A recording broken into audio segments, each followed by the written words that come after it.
You've heard of rock stars, but what about Mockstars? My name's Mekenzie Zimmerman, and I'm the founder and original lead singer of Rumours ATL, a Fleetwood Mac tribute band I started in a Smyrna, Georgia basement in 2014. We were one of the biggest tribute bands in the world and one of the highest grossing touring bands in the US. For 11 years, I lived and breathed Stevie Nicks, the velvet, the vocals, the drama. And there was a whole lot of drama. This is the story of how a dream born from a love of Fleetwood Mac turned into something far more complicated. I'm pulling back the curtain, the music, the memories, the heartbreak, and the lessons that came with Starting Rumours. This is Starting Rumours, my life as a Mockstar.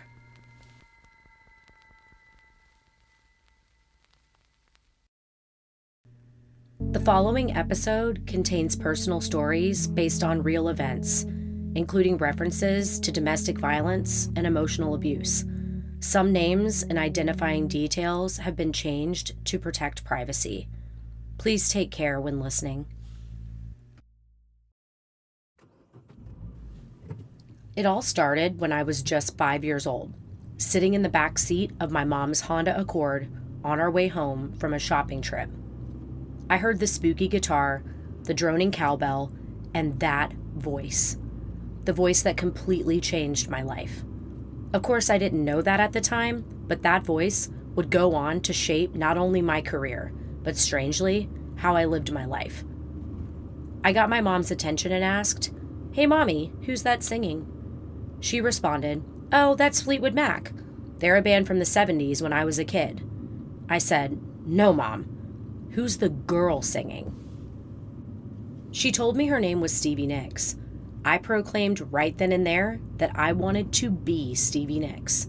And years down the road, I did exactly that. Well, maybe not exactly that, but very close. That day in the back seat of my mom's car, my life changed. That was the start of it. The moment I fell under her spell. Her voice felt like velvet and a warm hug, but also like a warning. A little spooky, mysterious, and endlessly fascinating. I didn't understand the lyrics, but I understood the feeling. Somehow, at 5 years old, I could relate to what she was expressing. I could tell she was terrified and empowered at the same time. And that juxtaposition echoed throughout my life in extreme ways. For years, I obsessed over Stevie, while other girls my age obsessed over the latest boy band. Several years later, I became her. Not in the way you think. Not a costume. Not an act. I wanted to make it real. There are hundreds of Fleetwood Mac and Stevie Nicks tributes out there. Some twirl too much. Some barely move at all. I wanted to find that space in between. The one where she existed and where I still could too. The first time I ever donned that blonde wig, the top hat, the lace fingerless gloves, I felt like I was stepping into the role I was born to play. Every show from then on felt like getting into hair and makeup for a movie role. Except there was no movie. It was real life, and it was real work.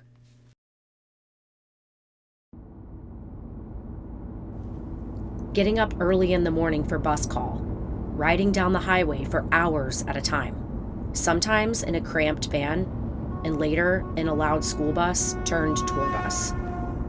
After hours on the road, we'd roll into a venue, unload gear, set up, and sound check. Sometimes for hours. Then came hair and makeup, trying to find time to eat, and finally donning the costume. But it never felt like a costume because I made it my own. I always felt comfortable in the long black lace skirts and chiffon sleeves. Then came the part I lived for, performing for 2 straight hours. No matter how awful the sound was, and trust me, sometimes it was non-existent, I never wanted those 2 hours to end. That's where I felt the most at home. I dreaded the show being over, the packing up, the loading out, the long drive, and the lonely hotel rooms that came after. because hotel rooms can be extremely depressing. It's strange how life imitates art. Stevie was 27 when she joined Fleetwood Mac, and I was 26, almost 27, when I started Rumours. She learned to sing by harmonizing with her grandfather. I learned by singing with my grandmother. She was in love with the guitar player, and they had a long, tumultuous relationship. And you guessed it, I was in the same situation. The pain, the control, the silence, I knew that too. Our lives were strangely parallel, and it was never intentional on my part. I just wanted to recreate the music as authentically as I could, to make it so the audience could barely hear the difference between her voice and mine. But unfortunately, all the things I'd read about her life and biographies ended up becoming mine too. I was physically and emotionally abused by someone who was supposed to love me for years. I tried to leave several times and always ended up being drawn back into his web. The day I finally broke free is one I'll never forget. Every time that date comes back around each year, I find myself having trauma responses or just struggling throughout the day. There are other dates like that too, and I'll share more of that part of my story later in this season. But I realized something during my time tributing Stevie. I wasn't just performing her story, I was living it. There's a moment every performer fears, when you stop knowing where the act ends. A lot of times, I found myself not knowing what else to talk about with anyone but touring and what the band was up to. I felt like I was constantly talking about myself because of my perceived fame, as insignificant as it was. It seemed like all anyone cared about. I felt like I didn't have anything else to live for, until about 5 years into the band, when my daughter was born. That's one of the biggest and only differences between me and Stevie. I had children, and she never did.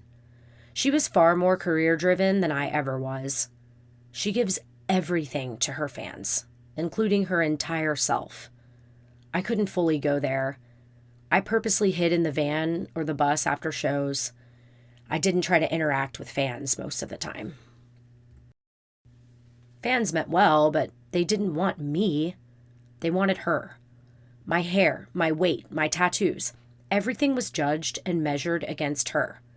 People forgot that I wasn't her. Even though she and I were both there to entertain fans, I didn't dedicate my entire life to it. And I didn't want to. But the lines continued to blur between what people expected from Stevie and what they expected from me. Even my bandmates expected grace at all times and silence most of the time. But I am not quiet. I am not delicate. I grew up in punk rooms, a scene kid. Wet basement floors, tiny stages, mosh pits, not velvet lounges and luxury hotels. They'd tell me, don't make your trauma your identity. But how could I not? It was already written in the songs every night. Stevie and I shared similar trauma, and the lyrics I sang night after night echoed deep in my soul. Fame, even the imitation kind, comes with a price. The lights go out, the crowd goes home, and you're left with makeup on your collar and bruises you can't talk about. I lost my voice more than once, physically and emotionally. I'd get laryngitis from the stress, the long nights, the burnout of being on the road and constantly having to be on. But the show must go on, because who else could be her? There were nights later in my time with Rumours where we'd check into a hotel. I'd either be drunk or high, and I'd stand in front of the bathroom mirror, glaring at myself. Why are you like this? I'd ask my reflection.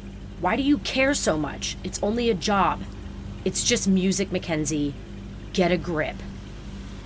But I could never look at it as just a job.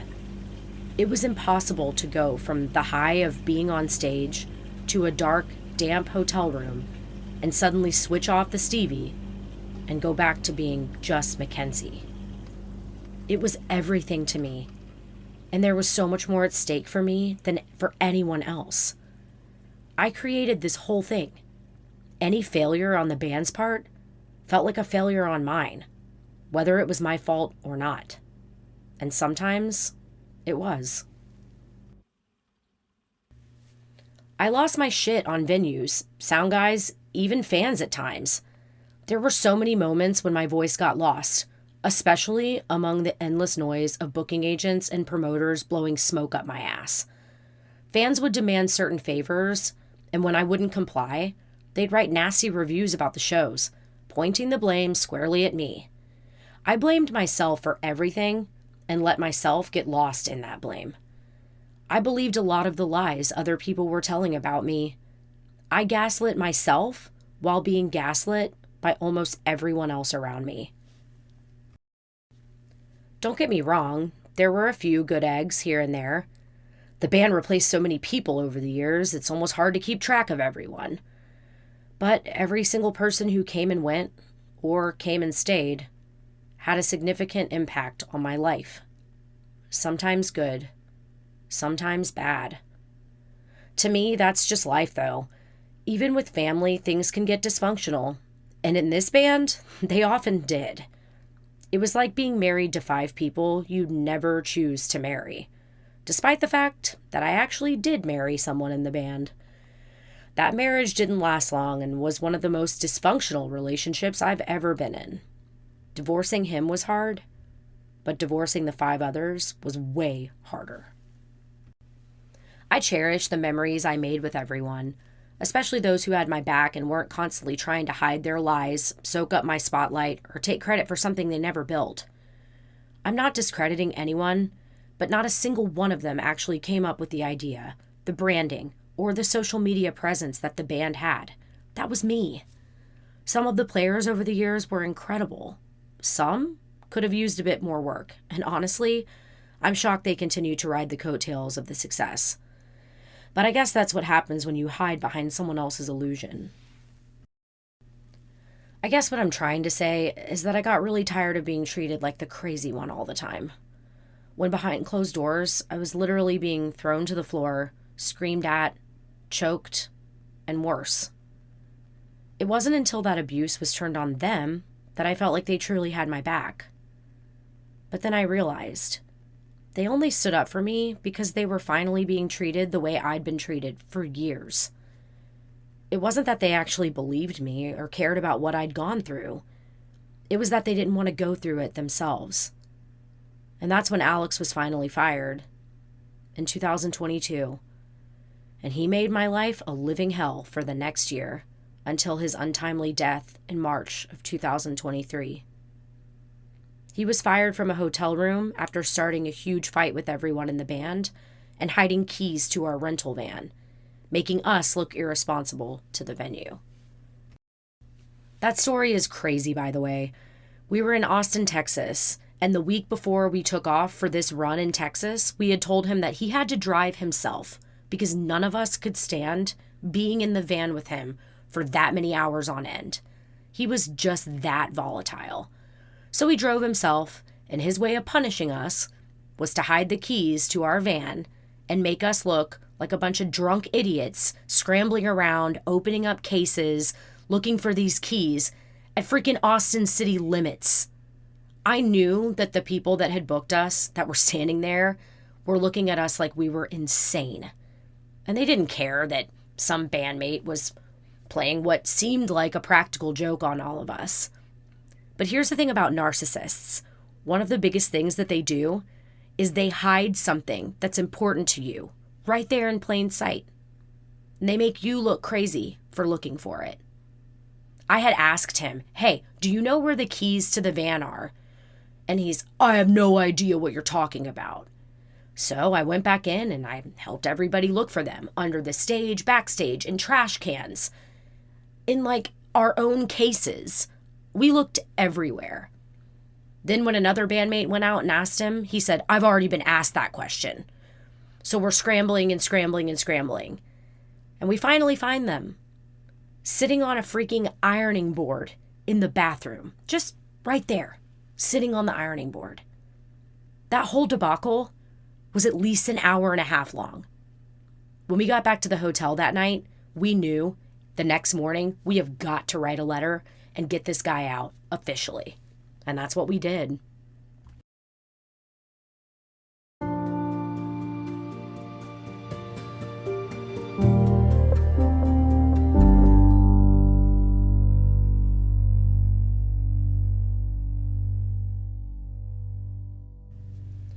With all the trauma I experienced inside Holiday Inn Express hotel rooms, you think I wouldn't have any positive memories whatsoever. But sometimes they were fun. Party rooms where everyone would gather to watch movies, eat pizza, and share good times. Other times, though, they were tombs. Especially in the early days when I had to share them with Alex. And later, when I shared them with only my own reflection. A reflection I was growing tired of looking at, because I really didn't know who I was anymore. Being on stage, that was the whole point of this for me. Some nights, it was magic. I'll never forget the first time I stepped onto the stage at the Orange Peel in Asheville, or Daryl's house in New York. The Daryl's house. I'll also never forget the phone call I got about being booked there for the first time. I burst into tears and literally had to sit down because my heart was racing. Hall & Oates was, and still is, one of my favorite bands ever. Live from Daryl's house was a show I'd watched countless times to see my favorite musicians collaborating and cooking with Daryl. In the later episodes, though, they had moved from his actual house into his club, the one I mentioned earlier, and that's where we played. Standing on that stage and selling that room out 50 times over my 10-year career with Rumours was fucking incredible. I don't typically brag, but that's a memory I will always wave around proudly. Then there was the time I found out we'd gotten our first international tour. We were booked in the Netherlands, and despite it being a short run, it was amazing to finally play overseas, to see Europe for the first time. Rumours took me to so many incredible places. The coast of California, the deserts of New Mexico, the chaos of New York City, and even to the furthest corners of Denmark. But the Netherlands will always be my favorite. Our very first show there, as I mentioned in the last episode, was a festival in the middle of nowhere, according to some Dutchies I had met, in a town called Emmen. We played under a zebra-printed tent, jet-lagged as hell, for over 8,000 people. We had literally just landed that morning at 10 a.m., got picked up by our European tour manager, Martin, rode 2 hours in his tour van, and showed up to soundcheck at noon. Dressed, ready, and on stage by 1:30 p.m.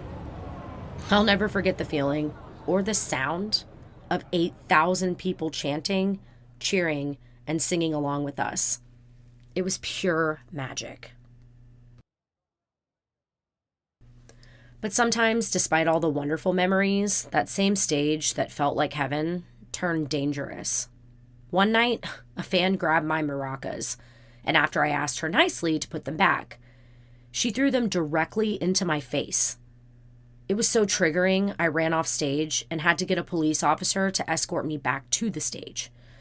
Another time, an audience member shoved the butt end of my mic into my teeth and stood there flipping me off like I had done something wrong. And then there was the multiple times that Alex would have some woman he was cheating on me with stand directly in front of my spot on stage and glare at me from the audience. Or even a group of guys yell inappropriate comments and taunt me until I ran off crying. Angry drunks are never fun to be around, but they're especially difficult to perform in front of. I've even had people in the front row grab me around the knees and try to pull me off stage. They weren't being aggressive, they just wanted to be silly and try to have fun. But it scared me. Then one night, I'm in the green room during the band's instrumental break. I'm touching up my makeup, I'm grabbing another drink, and I turn around and there's this woman standing there. Almost like accosting me in a weird way. I felt so uncomfortable and so unsafe. After that night, I made it a rule to always have security and barricades between the audience and the stage. You learn how thin the line is between love and ownership. And a lot of people thought that because they'd paid money to see the band, they owned us. Especially me, the face of the whole operation, and seemingly the most approachable member of the band. Not that I was trying to, but I became too approachable. I would hide myself in stairwells at the hotels if I saw that fans were in the lobby. I once had a fan who turned into a stalker. He found out the hotels we were staying at beforehand, and then he would book rooms. I will never forget the fear I felt when I would see him in the hallways, knowing that I was alone with him. It got scary enough I had to buy specialty locks for my hotel room door and call the front office to tell them not to give out my room number, even to bandmates. And speaking of bandmates, I would tell them, and I always felt like they were blowing me off and thinking I was being overdramatic. I sometimes wonder how they'd feel if something had actually happened to me. Those thoughts keep me up at night, even now.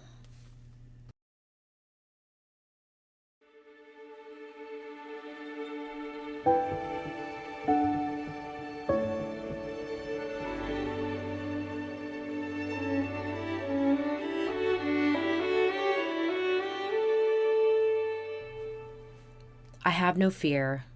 I have only love. I didn't know that lyric would follow me into a delivery room years later. About a year before I left the band, I started letting her go. I changed my hair from long and blonde to shoulder length with my natural reddish tint. I lost the hat. I wore less lace. People complained, but it was the first time in years I actually saw me in the mirror.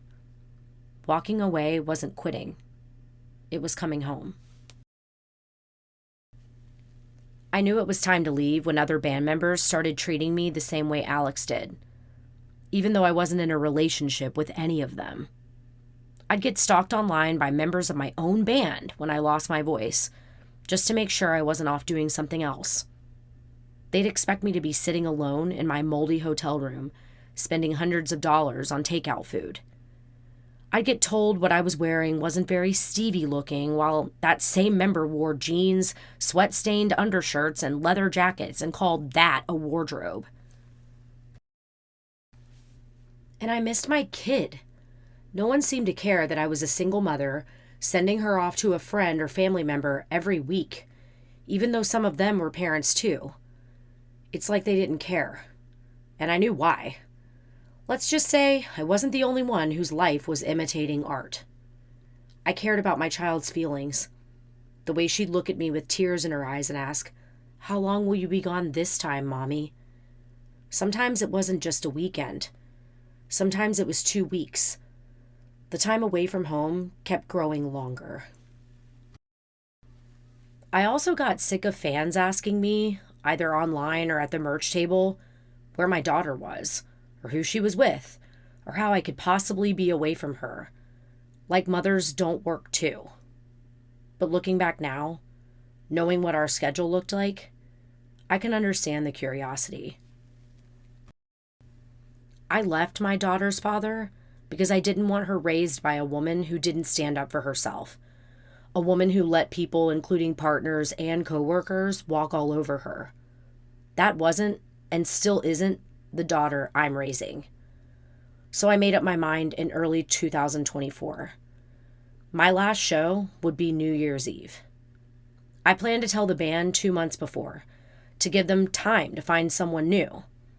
But one thing I've learned in life, nothing ever goes according to plan.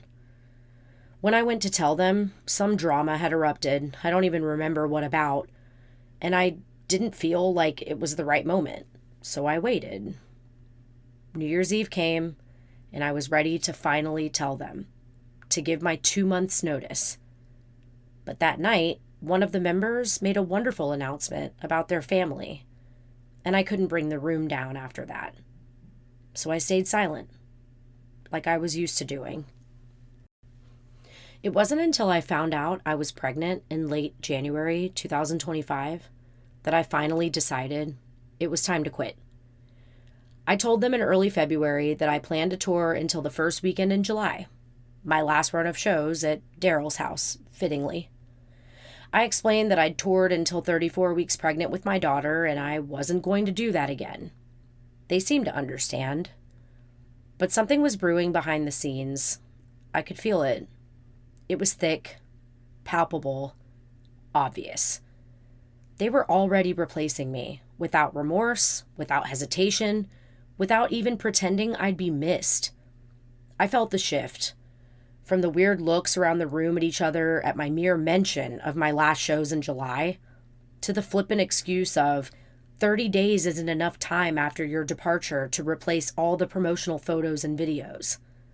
Y'all, just breaking script here for a second, it 100% is enough time, and it's industry standard to do so, especially when the main attraction of the band is leaving. You make the time to get new photos and videos made, and you enforce that venues only use those, reflecting the new members. They were already choosing not to enforce that by telling me that bullshit excuse. The final blow came one morning in a Sacramento hotel when I was refused access to the keys for the rental car, just so I could go and get breakfast. This was early March. I was about 7 weeks pregnant and desperately needed food. But they expected me to either pay $40 round trip for an Uber, pay upcharges to have food delivered to me, or walk. Despite being told half an hour later that one of them would give me a ride, I just wasn't having it at that point. The damage was already done. They told me only the registered driver could take the car, something that had never been a problem in over 8 years of touring and renting vehicles. There was never a hard and fast rule of who was allowed to drive the rental car, even if there was a contract from the rental company that the person who signed is the only person allowed to drive the vehicle. We broke that rule all the time. So I knew it was bullshit, and I was done. So I pushed back. I called them out for their lies, and not a single one of them defended me or cared how their treatment made me feel. So I called my boyfriend, who is now my fiance and the father of my son, and said, "That's it, I'm leaving. Help me book a flight home." And that's exactly what I did.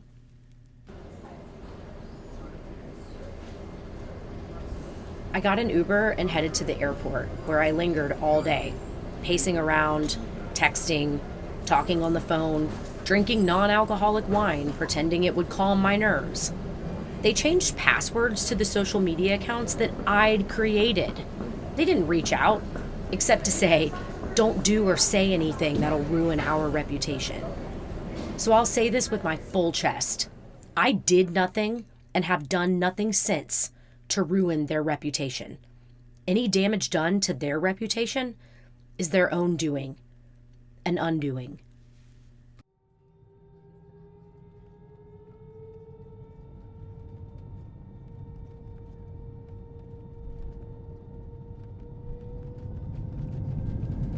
I finally boarded a flight back to Atlanta at 9:40 p.m. after being at the airport for almost 10 hours.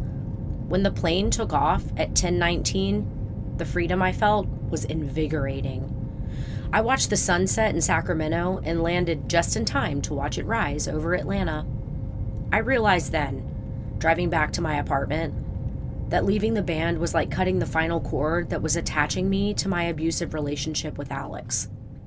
I was exhausted, 7 weeks pregnant, but finally free.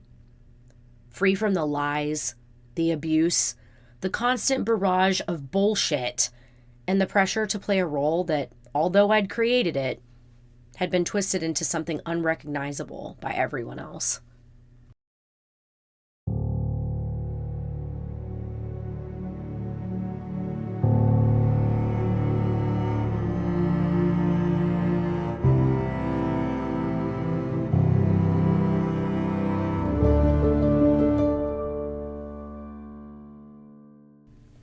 I have no fear. I have only love. My son was born to that line. The moment they surgically removed him from my body, the lyrics to Gypsy echoed through that frigid operating room. The surgeon had asked what I did for a living, and I said, before I got pregnant, I was the Stevie Nicks in a Fleetwood Mac tribute. I guess that was an open invitation to play their music during my surgery. I wasn't super excited about hearing Fleetwood Mac after all the trauma, but this time, something was different. I had the love of my life beside me, a curtain in front of me, and the brand new wails of my baby boy singing along with the person I used to be, Stevie Nicks. It was surreal. I didn't lose myself completely, but I learned how easy it is to disappear when the world keeps clapping for someone else's reflection. I think if she knew my story, she'd be proud of me for walking away, for choosing myself, my family, and my peace. All I know is that I'm proud of myself, and so is my daughter, the person I fought so hard to protect, and my own inner child that no one ever protected. And that's all that matters. Next time on Starting Rumours, My Life is a Mockstar, the ghosts quiet down and the good times take center stage. From late night laughter to life on the road, I remember what made it all worth it. The music, the magic, and the man I never saw coming. Starting Rumours, My Life is a Mockstar is written and produced by me, Mekenzie Zimmerman. The stories shared here are told from my perspective and experience. Every rumor starts somewhere, but the truth always finds its voice. Starting Rumours, My Life is a Mockstar is a work of personal reflection. Some names and identifying details have been changed for privacy. Source materials, show notes, and references can be found at www.rumorsatl.com. Thanks for listening, and remember, take care of your heart, your art, and the people who believe in you.